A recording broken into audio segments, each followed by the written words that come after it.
तो प्यारे बच्चों, आज हम आपके लिए एक न्यूमेरिकल है जो बहुत सिंपल है और इस तरह का कभी कभार एक सवाल आ जाता है। तो न्यूमेरिकल में विद्यार्थियों को बताऊं बहुत कुछ नहीं होता है, बस उसका जो है आपको तो कंसेप्ट पता होना चाहिए। सबसे जो महत्वपूर्ण बात है न्यूमेरिकल की, हम पहले भी आपको उसमें अन्य वीडियो में बता चुके हैं कि न्यूमेरिकल का जो सबसे मूल फंडा ये होता है कि सबसे पहले ये पता लगाओ हमें दिया क्या क्या है उस सवाल में। पढ़ते जाइए। कभी कभी क्या होता है कि मात्रकों से पता लग जाता है कि किसका मात्रक, जैसे हमें देखो एक बात तो ये यथार्थ सत्य है कि जब तक हमें थ्योरी क्लियर नहीं होगी, उसके फॉर्मूले क्लियर नहीं होंगे, उन फॉर्मूलों में जो सिंबल यूज हुए हैं उनका मतलब क्या है, तब तक हम न्यूमेरिकल को नहीं कर सकते। तो सबसे पहले हमें थ्योरी क्लियर होनी चाहिए, उसमें जो फॉर्मूले लगे हैं वो सारे फॉर्मूले पता होना चाहिए। न्यूमेरिकल का एक मेन जो फंडा ये है कि सबसे पहले क्या दिया है वो लिख लो। तो जैसा कि एक सवाल मैं आपके लिए लेके आया हूं, तो सवाल में सबसे पहले क्या दिया ये पढ़ते जाइए। देखो इसमें एक -1 माइक्रोकूलम और एक प्लस माइक्रोकूलम 2 सेंटीमीटर की दूरी पर स्थित है। ठीक है बच्चों, जैसे ही कहीं भी दो बराबर परंतु विपरीत आवेश हों, दिमाग में बात आ जानी चाहिए कि वैद्युत द्विध्रुव होगा।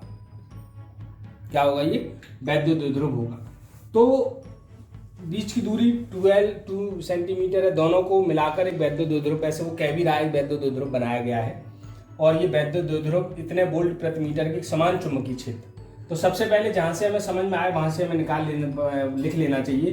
तो वैद्युत क्षेत्र ई होता है और वो कितना दिया 1×10⁵ वोल्ट प्रति मीटर। कभी कभी मात्रकों से समझ लो कि वैल्यू क्या दी है, क्योंकि वोल्ट प्रति मीटर वैद्युत क्षेत्र की तीव्रता होती है, या जो कहीं लिखा हो न्यूटन प्रति कूलम, ये वैद्युत क्षेत्र की तीव्रता होती है।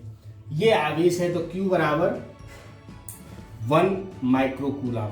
माइक्रोकूलम को हम कूलम में बदल लेंगे, 10⁻⁶ हो जाएगा।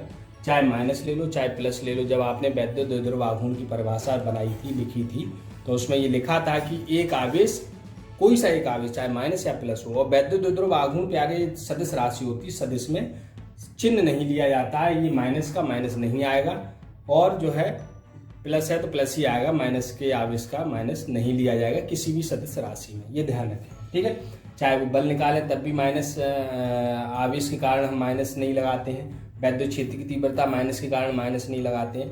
अगले चैप्टर में जो होंगे विभव वगैरह, जो अदिश राशियां होती हैं, उसमें माइनस के कारण माइनस लगाया जाता है, ये आप ध्यान रखिएगा। बीच की दूरी प्यारे हमेशा ध्यान रखना, जो द्विध्रुव के बीच की दूरी होती है वो 2L होती है। ध्यान रखना, अक्सर अगर ये गलत हो जाता है, इसे बच्चा L मान लेता है, जबकि हमने जब वैद्युत द्विध्रुव आघूर्ण पढ़ा था तो उसमें दोनों आवेशों के बीच की दूरी 2L ली थी। तो वो दोनों की एक दूसरे से इतनी मीटर की दूरी पर है, अर्थात उन दोनों के बीच की दूरी 2L है। और 2L कितनी है? 2 सेंटीमीटर है। और 2 सेंटीमीटर को हम क्या करेंगे, मीटर में बना लेंगे, 10⁻⁻2 मीटर होते हैं। जैसा कि आपको पता है कि 1 सेंटीमीटर में 10⁻⁻2 मीटर होते हैं। ठीक है बच्चों, कभी भी सेंटीमीटर को मीटर में बदलना हो तो उसमें 10⁻⁻2 का गुणा कर दीजिए, वो सेंटीमीटर में बदल जाएगा। मिलीमीटर में बदलना हो कभी कभी तो 10⁻³ कर दीजिए, वो मीटर में बदल जाएगा। ठीक है, चलिए, तो ये 2L होती है, ये आपको ध्यान रखना है। अब हम सबसे पहले पूछा वैद्युत द्विध्रुव आघूर्ण। तो वैद्युत द्विध्रुव आघूर्ण जो प्यारे होता है, वैद्युत द्विध्रुव आघूर्ण, सूत्र आपको पता हो, जैसा कि हम बता चुके हैं कि न्यूमेरिकल करने से पहले हमने जो दिया था वो सारा कुछ लिख लिया। अब क्या पूछा है वो लिखा हमने। अब इनमें कोई ना कोई रिलेशन जरूर होता है। तो हमने सूत्र पढ़ा है P = Q×2L होता है। वैद्युत द्विध्रुव आघूर्ण किसी एक आवेश और उनके बीच की दूरी के गुणनफल को वैद्युत द्विध्रुव आघूर्ण कहते हैं। तो इसमें हम लगा देंगे Q का मान और इसमें लगा देंगे 2L का मान। इसको हम गुणा कर लेंगे तो ये हमारा 2 और 10⁻⁻, गुणा में घातें जुड़ जाती हैं, और इसका मात्रक जो होता है वो कूलम मीटर होता है। हो गया पहला सवाल, कोई टेंशन, बस फॉर्मूला पता हो, वैल्यू पता हो, सवाल अपने आप आ जाए। दूसरे पे आ जाइए, अधिकतम बल आघूर्ण। हमने अधिकतम बल आघूर्ण आपको पिछली वीडियो में पढ़ाया था। अधिकतम बल आघूर्ण जब होता है तो वो क्षेत्र के लंबवत या द्विध्रुव रखा हो, अर्थात sin 90 हो, तब वो अधिकतम होता है। तो अधिकतम बल आघूर्ण जो है उसका फॉर्मूला भी आपको पता होना चाहिए। तो 2τ होता है PE, क्योंकि यहाँ sin 90 यानी कि अधिकतम तब लगता है जब वो लंबवत होता है, sin 90 का मान 1 हो जाता है। वैसे जो हमारा टाउ का फॉर्मूला होता है वो हमने पढ़ा है P sin θ होता है। अब इसमें अधिकतम के लिए प्यारे जो है के लिए हमने पहले आपको उसमें डेरिवेशन में बताया था कि थीटा इक्वल टू 90 होगा तो साइन 90 इक्वल टू 1 हो जाएगा।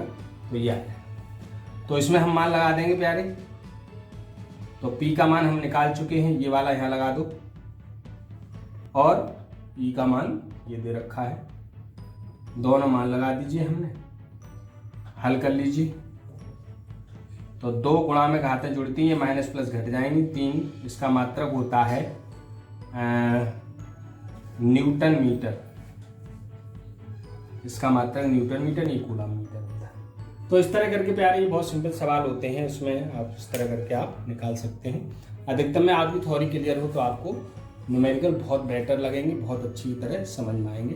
मैं एक बार फिर रिपीट करता हूँ, सबसे पहले क्या दिया है, क्या पूछा है, फिर उसमें क्या रिलेशन होता है, कोई न कोई फॉर्मूला होगा वो आप लिखना है और उसमें वैल्यू लगा के आप सॉल्व कर सकते हैं।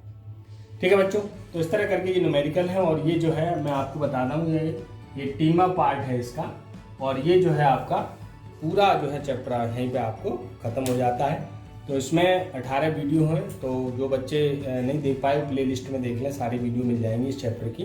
तो ये फर्स्ट चैप्टर थोड़ा बड़ा है, इसमें सबसे जो विशेष बात है वो ये है कि इसमें न्यूमेरिकल जो थोड़े से डायरेक्शन वे पे हैं, तो डायरेक्शन निकालने के लिए उसमें सदिश विश्लेषण जो वेक्टर विश्लेषण होता है वो उसमें लगता है, इसलिए थोड़े से ये आपको परेशान कर सकते हैं। लेकिन आप चिंता न करें, वीडियो यदि आपको एक बार समझ में आए दोबारा फिर देख लें, फिर अपने जो भी बुक्स हैं उससे आप न्यूमेरिकल देखें, फिर इसमें करें। तो ये न्यूमेरिकल में थोड़ा सा इसलिए बच्चे अक्सर पूछते हैं कि सर इसमें जो डायरेक्शन होती है बिना दिशा के इसमें निकलना मुश्किल हो जाते हैं, क्योंकि इनका जब रिजल्ट निकालते हैं तो वो परिणामी वेक्टर के सूत्र से निकलता है, इसलिए दिशा का पता लगाना अति आवश्यक है। वैसे भी हमने सभी वीडियो में बता दिया है कि जो है यदि विपरीत आवेश है तो उनकी तीव्रताएं जो निकालेंगे तो माइनस हो जाती हैं, और समान आवेशों के कारण जो तीव्रता होती है वो धनात्मक हो जाती है। तो तीव्रता के सवाल हैं, कुछ बल के सवाल हैं, वो हमने आपको वीडियो में बता दिया। तो इस तरह करके ये हमारा पहला चैप्टर सभी विद्यार्थियों पूरा विधिवत तरीके से पूरा हो गया। अगली वीडियो में आपको हम नया चैप्टर, दूसरा चैप्टर पढ़ाएंगे, और तब तक के लिए नमस्कार, बेस्ट ऑफ लक।